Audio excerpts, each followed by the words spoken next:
Assalamualaikum warahmatullahi wabarakatuh. Alhamdulillahilladzi an'amana bi ni'matil iman wal islam wa nusalli wa nusallimu ala asrafil anam Sayyidina Muhammad wa ala alihi wa sahbihi ajma'in, amma ba'du. Sahabat penjeni Kolbu Channel dimanapun Anda berada, sebentar lagi, hanya hitungan beberapa hari ke depan, kita akan berjumpa dengan momentum Hari Idul Adha yang seringkali kita kenal dengan sebutan Idul Kurban. Pada saat momentum Idul Kurban, fenomena yang sering terlihat dan boleh jadi terjadi pada diri kita bahwa ada anggapan atau asumsi Idul Kurban merupakan satu fenomena di mana kita menyaksikan kalangan agnia, orang-orang yang mampu, mempunyai kelapangan rezeki, berkurban baik dengan menyembelih kambing atau sapi. Tampaknya kita hanya menjadi penonton dan ada asumsi bahwa mereka yang agnia, mereka yang diberi peluangan rezeki dan harta kekayaan yang layak untuk ambil bagian dalam momentum Idul Kurban. Padahal jika kita telaah, kita kaji, kita renungkan berapa besar nominal uang yang dikeluarkan khusus bagi para ahli hisab, para perokok berat. Coba dihitung berapa dalam satu bulan ketika dikeluarkan uang untuk sekedar membeli rokok yang dihisap, kemudian terbuang begitu saja. Andaikan dikalkulasi uang yang dikeluarkan untuk membeli rokok dalam satu bulan dikalikan dalam satu tahun, tampaknya akan melebihi kemampuan untuk membeli satu ekor kambing untuk ikut ambil bagian dalam momentum Idul Kurban. Belum lagi kalau bicara pengeluaran kita untuk membeli pulsa pada handphone kita. Coba dikalkulasi berapa nominal pembelian pulsa pada handphone kita. Jika dikalikan dalam satu bulan, kemudian dikalikan dalam satu tahun, tampak jika dikalkulasi akan melebihi nominal atau harga dari satu hewan kurban berupa kambing atau domba. Karena itulah, marilah mumpung masih ada hitungan beberapa hari ke depan, kita ambil bagian dalam momentum Idul Kurban. Tidak lagi kita hanya menjadi penonton atau hanya kurban perasaan, karena kita melihat hanya orang-orang yang tampaknya asumsi kita mereka yang memiliki kelapangan rezeki yang ikut berkurban. Padahal sejatinya kita juga bisa ambil bagian minimal satu ekor domba atau kambing, diniatkan untuk diri kita dan keluarga kita. Para sahabat penjeni Kolbu Channel dimanapun Anda berada, sungguh berbicara Idul Kurban akan mengingatkan kita, jika kita menapaktilasi dari peristiwa Idul Kurban ini, maka kita akan teringat dengan sosok manusia pilihan, kekasih Allah yang begitu dimuliakan oleh Allah Subhanahu wa Ta'ala, yaitu Nabi Allah Ibrahim alaihissalam. Sungguh begitu besar ibrah atau pelajaran yang kita petik dari risalah Idul Kurban, khususnya yang bisa kita petik dari sosok Nabi Allah Ibrahim alaihissalam adalah terkait dengan tarbiyatul aulad, yang beliau terapkan sehingga mampu mencetak sosok anak yang saleh, yaitu Nabi Allah Ismail alaihissalam. Hal ini tampaknya diabadikan oleh Allah Subhanahu wa taala dalam Al-Qur'an surah As-Saffat ayat 102. Jika kita telaah, kita simak dengan seksama, tampaknya begitu indah dialog dari sosok seorang ayah dengan seorang putranya yang saleh, hasil tempaan dari Nabi Allah Ibrahim alaihissalam dengan istrinya Siti Hajar, di mana Allah mengabadikan dalam surah As-Saffat ayat 102. A'udzubillahi minasyaitonirrajim. Bismillahirrahmanirrahim. Berkata Nabi Allah Ibrahim, "Ya bunayya, inni ara fil manam, inni azbahuka, fanzur maza tara." Wahai anakku, sesungguhnya aku bermimpi bahwa Tuhanku Allah Subhanahu wa taala memerintahkan kepadaku untuk menyembelihmu. Fanzur maza tara. Bagaimana pendapatmu, nak? Sungguh indah pada petikan ayat pertama di surat As-Saffat 102 ini. Nabi Allah Ibrahim yang telah 3 kali Allah hadirkan lewat mimpinya, dan dia meyakini Allah telah memerintahkan kepadanya untuk menyembelih putranya, putra kesayangannya, Ismail kecil, yang selama sekian tahun lamanya dinantikan kehadiran putra dalam kehidupannya. Ketika sudah mulai cukup usia bisa berdialog dengan orang tuanya, Allah hadirkan 3 kali mimpi berturut-turut. Yang isinya adalah agar Nabi Allah Ibrahim menyembelih putra kesayangannya, itu Ismail.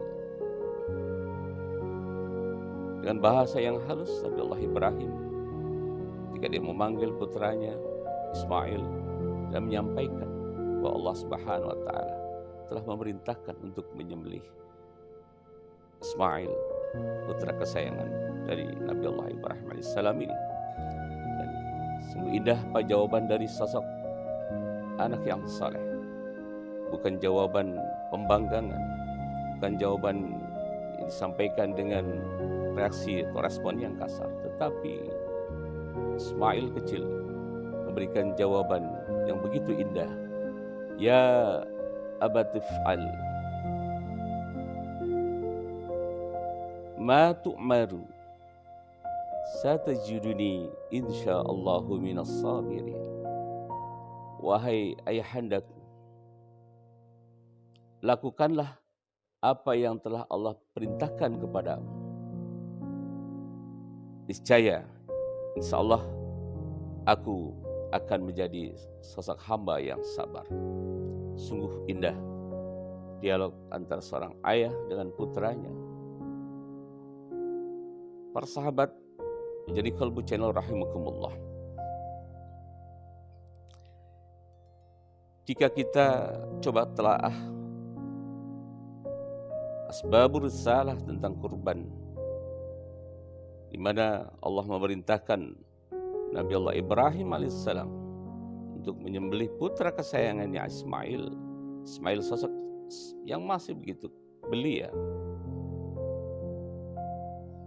Tentunya harus kita ketahui bersama bahwa tidak mungkin Allah Subhanahu wa taala dengan tiba-tiba, sekonyong-konyong, tanpa alasan, tanpa dasar memerintahkan Nabi Allah Ibrahim untuk menyembelih putra kesayangannya jika tidak ada asbab.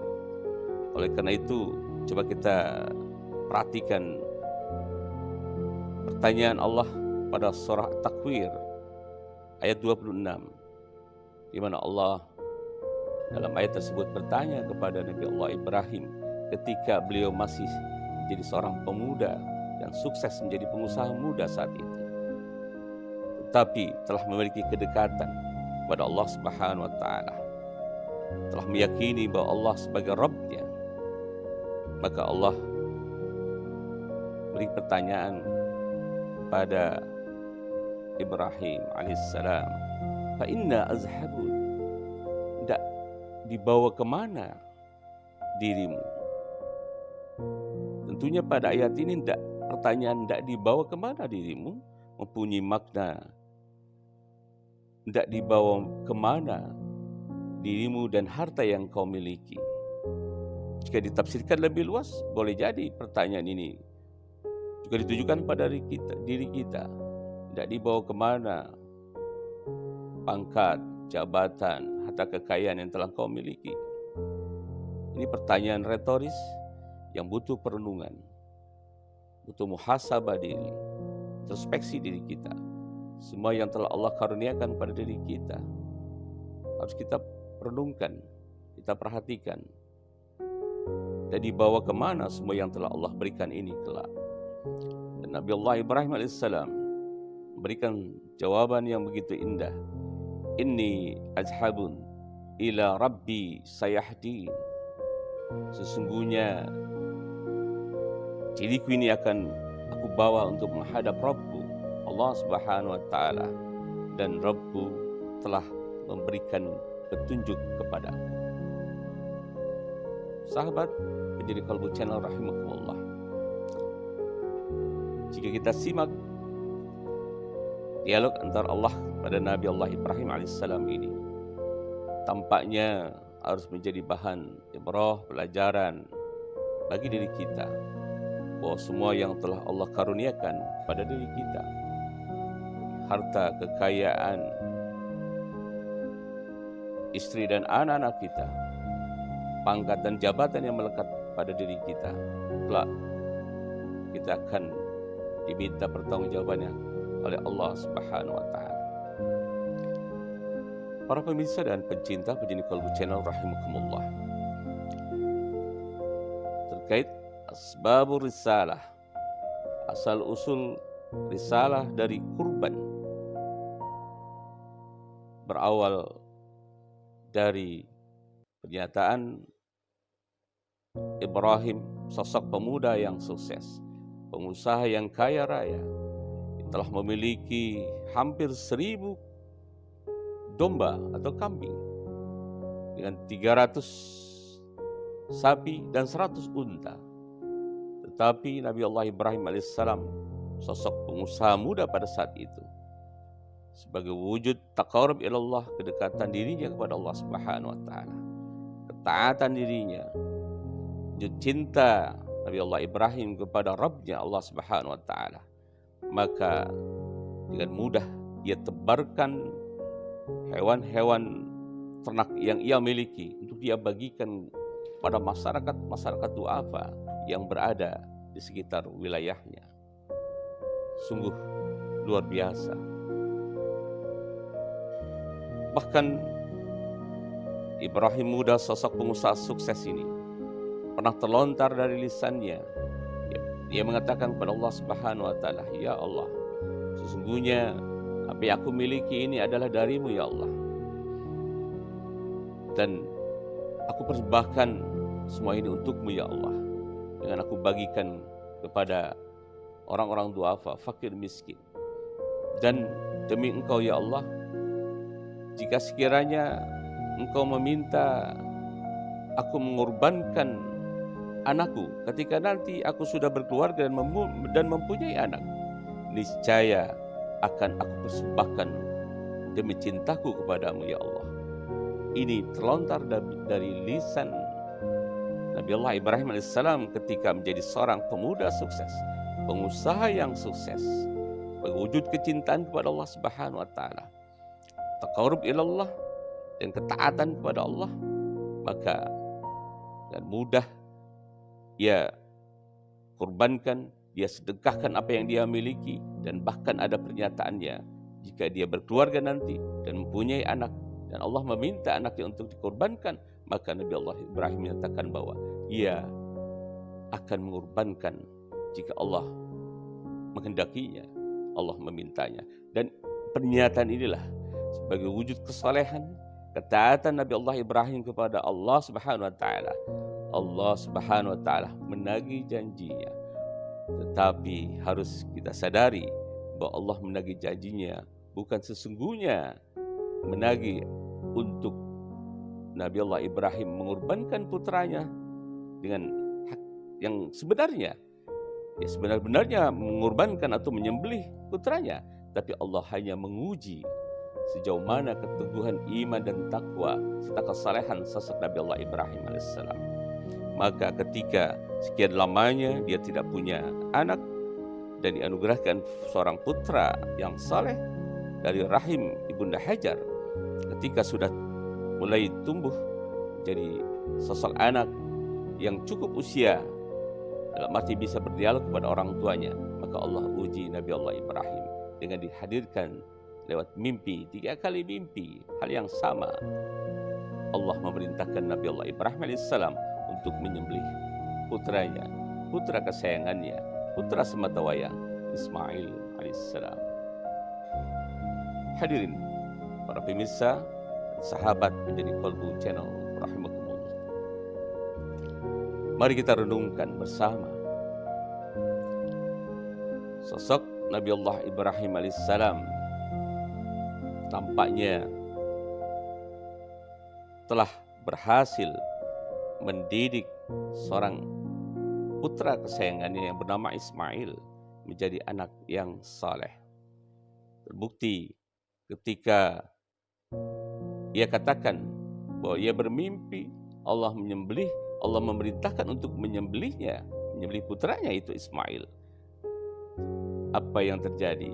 Ismail alaihissalam sang putra bukannya membantah atau melawan atau melontarkan kata-kata yang menunjukkan kemarahan, tetapi begitu indah yang mengatakan, ya ayahandaku, laksanakanlah apa yang telah Allah perintahkan kepadamu.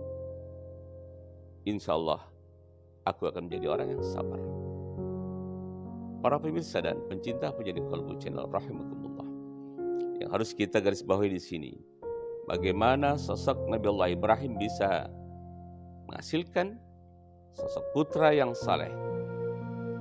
Ini adalah tarbiyatul aulad yang diterapkan oleh Nabi Allah Ibrahim alaihissalam beserta istrinya Ibunda Hajar.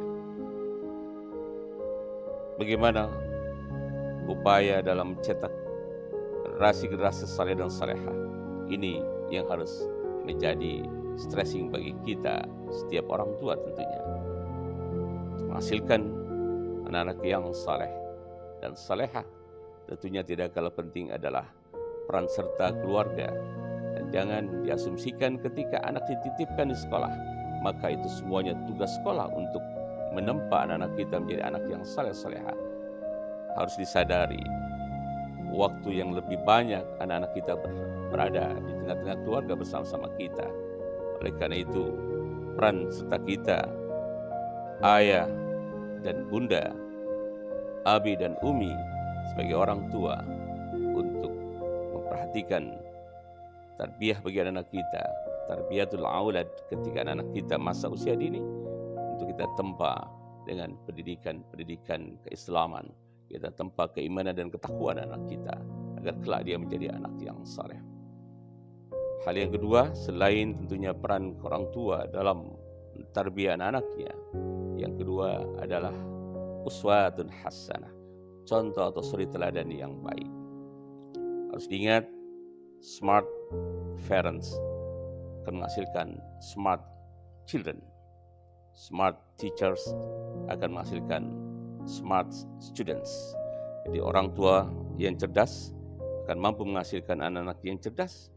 Begitu juga guru-guru yang cerdas akan bisa menghasilkan para murid atau pelajar atau siswa yang cerdas.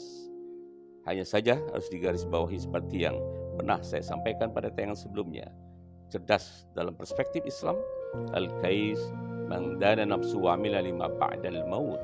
Jadi jangan diasumsikan cerdas semata-mata kecerdasan intelektualitas, tapi perhatikan dari tinjauan atau perspektif Islam bahwa cerdas itu al-kais man dana nafsu wa amila lima ba'dal maut adalah orang yang senantiasa disibukkan kesehariannya untuk menyiapkan bekal menghadapi maut atau kematian. Tentunya ini adalah tidak lepas tempaan kita para orang tua dan juga para guru untuk memperhatikan keimanan dan ketakwaan. Dalam hal ini adalah kolbu anak-anak kita, kolbu anak-anak didik kita, agar ditempa menjadi kolbu salim, hati yang bening, hati yang bersih. Inilah kecerdasan spiritualitas.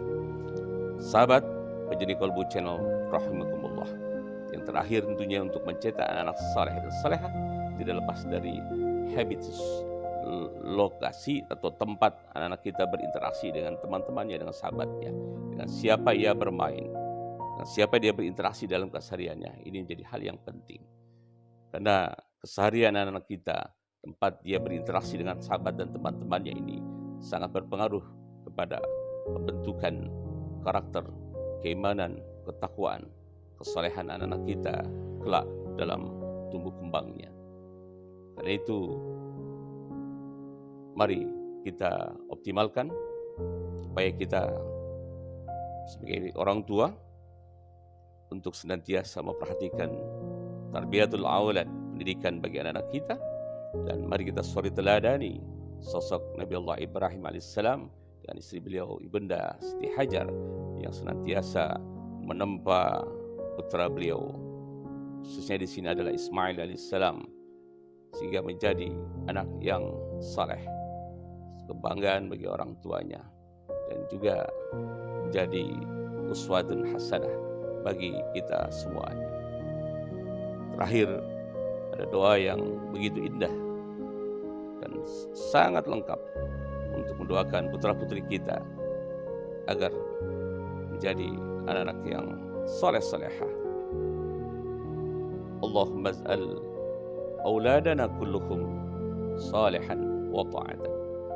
Ya Allah, jadikanlah anak-anak hamba kulluhum, semuanya anak hamba, menjadi anak yang saleh dan salehah.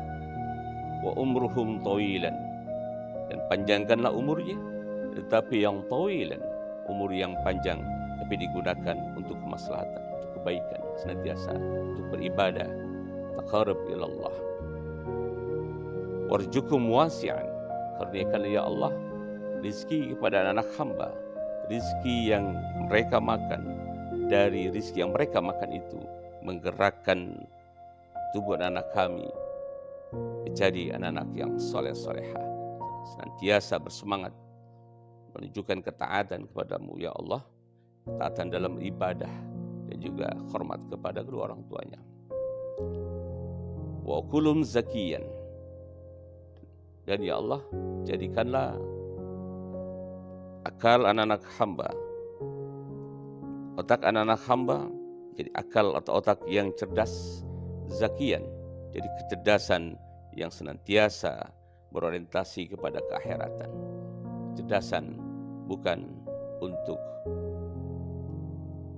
keuntungan pribadi, kecerdasan bukan untuk menjatuhkan orang lain, menjudutkan orang lain, atau merugikan orang lain, tapi kecerdasan yang zakian, yaitu menunjukkan kesalehan, jadi anak yang saleh dan salehah. Warjukum asyan ukulum zakian wa qulubuhum nuron, dan terangilah kalbu anak-anak hamba ya Allah dengan nurmu ya Allah, dengan cahayamu ya Allah, sehingga anak hamba menjadi anak-anak yang saleh-salehah. Wa ulumuhum kasyiran nafian, ya Allah jadikanlah anak-anak hamba anak-anak yang memiliki ilmu pengetahuan yang kasyir, yang luas, ilmu yang banyak, nafian, tapi ilmu yang dapat memberikan manfaat. Wa qulubuhum nuran wa lahum kasyiran nafian wa jasaduhum sehatan wa afiatan birahmatika ya arhamar rahimin. Dan jadikanlah jasad atau fisik anak hamba fisik yang sehat wal afiat. Jasadnya sehat, tapi senantiasa kesehatan jasadnya, fisiknya digunakan untuk beribadah kepadamu ya Allah. Sungguh indah doa yang senantiasa kita panjatkan dan dicontohkan oleh Rasulullah SAW, Jika Al-Fakir ulang doa ini, Allahumma as'al auladana kulluhum salihan wa ta'atan wa umruhum tawilan warjukum wasian wa kulluhum zakiyan wa qulubuhum nuran wa ulumuhum kasyiran nafian wa jasaduhum sehatan wa afiatan birahmatika ya rahmat rahimin. Terakhir kita memohon keberkahan rahmat dari Allah atas karunia anak yang saleh dan salehah. Demikian dapat Al-Fakir sampaikan. Semoga risalah dari Al-Qurban yang diperlihatkan dari sosok Nabi Allah Ibrahim alaihissalam akan menjadi ibrah pelajaran bagi kita semua. Sampai berjumpa kembali pada tayangan berikutnya. Wallahul muwaffiq ila aqwamit thoriq. Wassalamualaikum warahmatullahi wabarakatuh.